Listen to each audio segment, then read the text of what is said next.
There's a lot of support rallying behind the Prime Minister, I think, and in part, I thought the interview you just did with Tonia Antoniazzi was really revealing.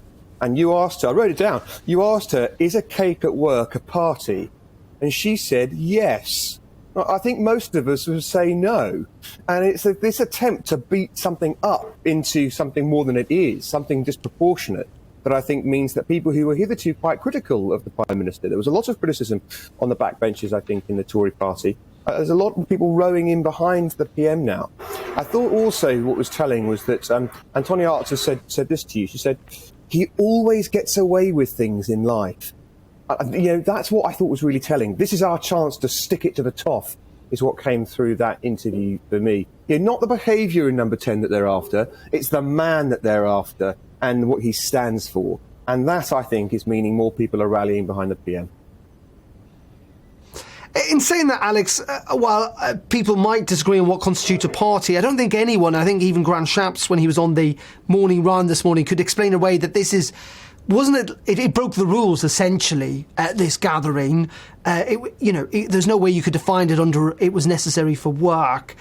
And in the end, isn't the concern is that might not be the only case, that when Sue Gray reports, potentially in the next couple of days, when she lays out the scale of what's gone on in Number 10, that might weigh heavily on many Conservatives? Well, it might or it might not, depending on what the conclusions, A, of Sue Gray's investigation, and B, of what the Metropolitan Police's investigation would be. That's the problem with this, and it's the problem with the position taken, for example, by Labour's Deputy Leader, Angela Rayner. We just saw in a clip that you had before the break just now, Angela Rayner's urgent question. The trouble is that they outline an allegation and then assume that allegation is true and go on and say that's utterly damning. It's a disgraceful thing to do, actually. If you've made an allegation, or if an allegation has been made, and you say that should be investigated, to go all the way to the end and assume that allegation is the case seems to me wrong. Now, I do think she's got a point when she demands the publication of the full report by Sue Gray. I think that's going to be very difficult for government to resist.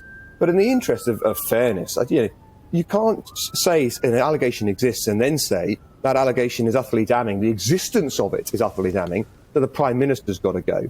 I mean, on the example you're talking about, but are we saying in the end that we're going to lose a Prime Minister over a birthday cake? I mean, I think a lot of people will think that's disproportionate.